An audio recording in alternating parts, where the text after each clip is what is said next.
As we all convene here, I want to, on behalf of the Murray-Darling Basin Authority, to acknowledge the traditional custodians of this land and to pay our respects to the elders past and present, and to particularly acknowledge any elders who may be present here today. I want to welcome all of you here and to give great emphasis to the fact that your communication about this document is going to be a critical part in terms of the consultation that the Murray-Darling Basin Authority is foreshadowing by way of releasing this guide. As we begin, I will do as I did a little earlier, reintroduce my Murray-Darling Basin Authority member colleagues, David Green, Rob Freeman, Barry Hart, Diana Day and Di Davidson. The context in which we are releasing this plan is part of a long consideration of how best to run the Murray-Darling Basin that has been taking place over the past 110 years since the Commonwealth of Australia was established. In fact, at the time of the Commonwealth coming into being, one of the last issues being resolved in settling the Constitution was literally around water use issues relating to both conservation and transportation, and of course led to Section 100 in the Constitution itself. Very importantly, throughout the past century, there has been significant legislation passed, both for the management in particular of the Murray River, but also the Murray and the Darling, through the River Murray Commission, the Murray-Darling Basin Commission, and more recently the Murray-Darling Basin Authority with the establishment of the Water Act 2007, the Murray-Darling Basin Authority becoming into being last year. Very critically, the basin development, and particularly with respect to rural and regional communities and irrigation within it, has been by way of conscious decisions of the Parliament, both federal and state, over the past 100 years. Irrigation communities have been established off the back of soldier settlement schemes, conscious rural and regional development arrangements, and of course provision of water through government involvement in terms of establishing storages, and irrigation distribution schemes has been a critical part of government facilitating the establishment of rural and regional communities within the Murray-Darling Basin. However, in the course particularly of the last decade, when we saw the Murray-Darling Basin being significantly stressed, as we saw also rural and regional communities being distressed and environmental assets being very distressed, the Parliament gave consideration to new approaches to how the basin would be managed. In particular, it established the Water Act 2007, which is a detailed prescription of how the Murray-Darling Basin is to be run into the future. And in particular, the Water Act 2007, which was passed unanimously by the Parliament in that year and subsequently enhanced in 2008, sets down a prescription by which the basin plan must be established. It requires the authority to first of all identify key ecosystems and key environmental assets, to determine the water requirement that is necessary to both maintain and restore those assets and to not compromise them, and to, in setting aside that water, also meet our international agreements with respect to wetlands and birds, particularly Ramsar and also the Japanese and Korean bird agreements. In doing so, the Act asks the authority to identify the amount of water that's needed for those assets and consequentially to reduce the amount of water that is available for existing human and irrigation purposes. So this Act leads to some very major changes, and I'll talk a little more about that. It is worth saying that the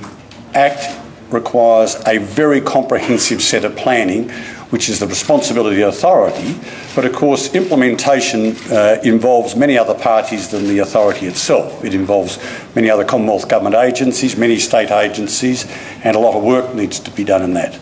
The reason we have brought out a guide, which is an additional step to the process laid down in the Act,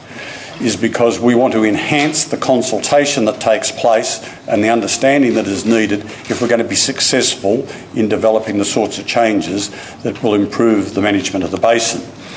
The Murray-Darling Basin is a very major operation by world standards. It's 1/7 of the land area of Australia. It accounts for some 23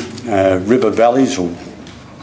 subsets that we in fact have to develop plans and information for. Importantly, it has very important communities within each and every one of those. And of course, every one of those is part of contributing to the 40% of agricultural production that comes from the Murray-Darling Basin in terms of the Australian total, and the 60% of Australia's irrigated agricultural production that comes from the basin. Interestingly, the Act itself does not deal with either agriculture, food or fibre production. The Parliament very much focused on laying down this process by how we would readdress the environmental issues. The Act requires the authority to use best available science and, failing that, the precautionary principle, so that we actually can test all of that information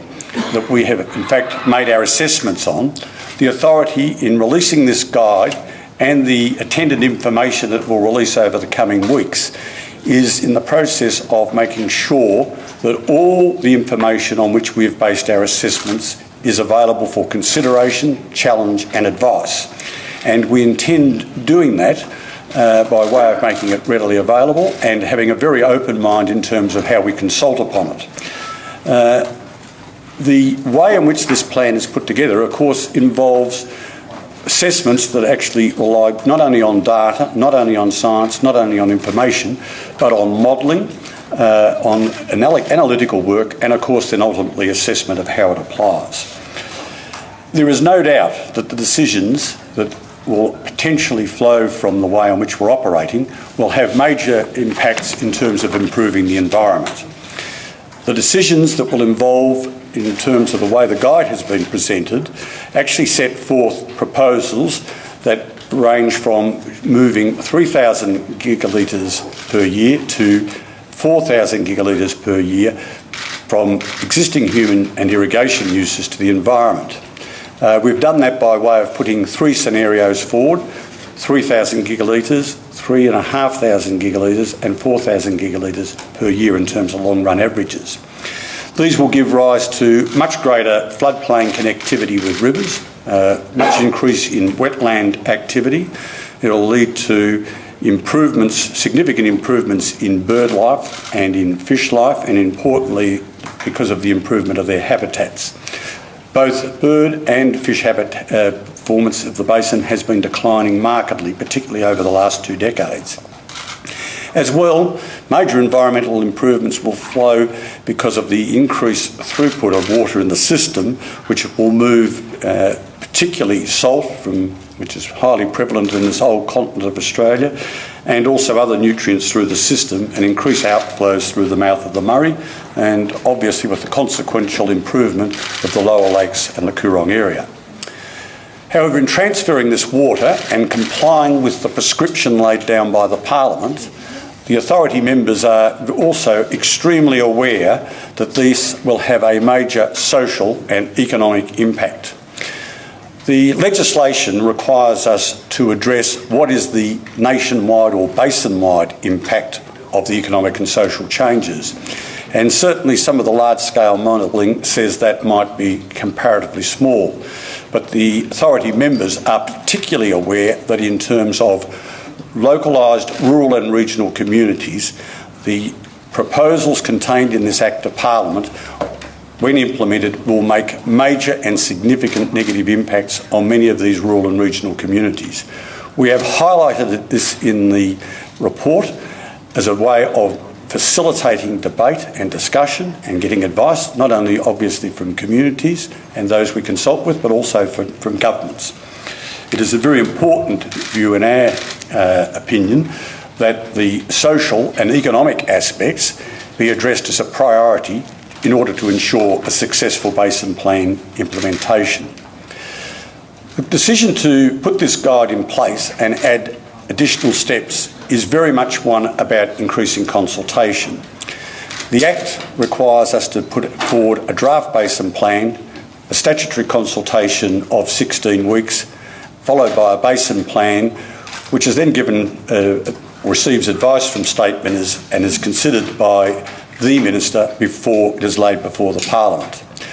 We have added these additional steps to ensure that consultation is greatly enhanced and we look forward to working very, very closely with communities, environmental groups, industry groups, local governments, state governments, federal governments and other parties in making sure not only as the data, the modelling, the information which we've based this on fully tested, but also that the conclusions are properly evaluated. Can I commend the guide to you and certainly thank you for your assistance in helping to communicate this widely so we can facilitate that detailed consultation.